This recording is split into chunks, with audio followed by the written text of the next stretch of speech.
दोस्तों आज के इस वीडियो में हम लोग बात करने वाले हैं बच्चों और शिशुओं को कई बीमारियों में दी जाने वाली दवा टेडिकॉफ एलएस लिंकटस सिरप के बारे में। दोस्तों इस सिरप के बारे में हम लोग पूरी जानकारी लेंगे, तो प्लीज़ आप लोग वीडियो में बने रहें। और अगर अभी तक मेरे चैनल को सब्सक्राइब नहीं किए हैं तो प्लीज़ चैनल को सब्सक्राइब करके बेल आइकन को भी दबा लीजिएगा। मैं आप लोगों के लिए ऐसे ही इन्फॉर्मेटिव वीडियो लाता रहता हूँ। तो चलिए दोस्तों हम लोग वीडियो को स्टार्ट कर लेते हैं। नमस्कार दोस्तों, मैं हूँ रणधीर, आप लोग का अपना YouTube channel medicine inquiry and health tips में स्वागत करता हूं। तो दोस्तों टेडिकॉफ एलेक्स सिरप को मैनकाइंड फार्मा लिमिटेड कंपनी के द्वारा बनाया जाता है और इसके कॉम्पोजिशन है प्रोमेथाजाइन 1.5 mg पर 5 ml और फोल्कोडाइन 1.5 mg पर 5 ml। अब हम लोग इस सिरप के फ़ायदे और इसके बेनिफिट्स के बारे में जानते हैं। तो दोस्तों टेडिकॉफ एलेक्स सिरप का यूज बच्चों में होने वाली सूखी खांसी का इलाज करने के लिए किया जाता है।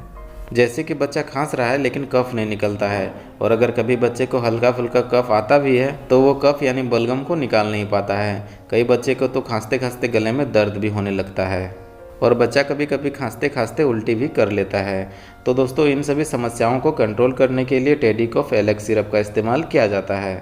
इसके अलावा दोस्तों छोटे बच्चों में होने वाले एलर्जी के लक्षण जैसे सर्दी, नाक का बहना, आँखों से पानी छपछपाना, गले में खसखसाहट होना और बार बार छींक आने की स्थिति को कंट्रोल करने के लिए टेडिकॉफ एलेक्स सिरप का यूज काफ़ी लाभदायक होता है। दोस्तों इस दवा के साथ डॉक्टर कभी कभी बच्चे की बीमारी की कंडीशन को देखते हुए एंटीबायोटिक की दवा भी दे सकते हैं। अब हम लोग इसके साइड इफ़ेक्ट्स के बारे में जानते हैं। तो दोस्तों इसके साइड इफ़ेक्ट है मतली होना, उल्टी होना, पेट में दर्द होना, पेट में जलन होना, सुस्ती होना और दस्त होना। इतने सारे इसके साइड इफ़ेक्ट्स दोस्तों रेयर है, जल्दी होते नहीं हैं।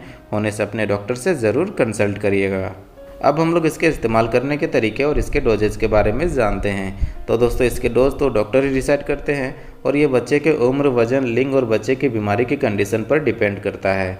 लेकिन जनरली इसे बच्चों को कुछ खिलाने या दूध पिलाने के बाद सुबह, दोपहर, शाम तीनों टाइम मेजरिंग ढक्कन की सहायता से माप कर अगर 1 से 2 साल तक की उम्र का बच्चा है तो उसे 4 ml के लगभग पिलाना है। हमेशा बच्चों को दवा पिलाने से पहले दवा के शीशी को अच्छे से ज़रूर हिला लें। दोस्तों बच्चे को टेडिकॉफ एलेक्स सिरप की 1 बोतल पिलाने के बाद भी बच्चे की बीमारी में सुधार नहीं होता है तो आप दोबारा डॉक्टर से ज़रूर मिलें। और अब हम लोग टेडिकॉफ एलेक्स सिरप के प्राइस के बारे में जानते हैं। तो इसका प्राइस 68 रुपया पर 60 ml होता है। ये दवा आपके नज़दीकी मेडिकल स्टोर में आसानी से मिल जाएगी, साथ ही इसे आप ऑनलाइन भी मंगवा सकते हैं।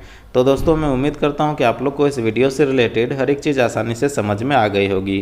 फिर भी अगर आप लोग के मन में किसी तरह का सवाल या सुझाव है तो प्लीज़ कमेंट सेक्शन में ज़रूर पूछें, हम उसका टाइम टू टाइम ज़रूर रिप्लाई करेंगे। अगर ये वीडियो आप लोग को अच्छा लगा है तो प्लीज़ मेरे वीडियो को लाइक करें, शेयर करें और मेरे channel medicine inquiry and health tips को सब्सक्राइब कर दें और बेल आइकन को दबाएं ताकि आने वाले वीडियो का नोटिफिकेशन सबसे पहले आप तक पहुँच सके। तब तक दोस्तों आप लोग स्वस्थ रहें, मस्त रहें। फिर मिलते हैं एक नए वीडियो के साथ।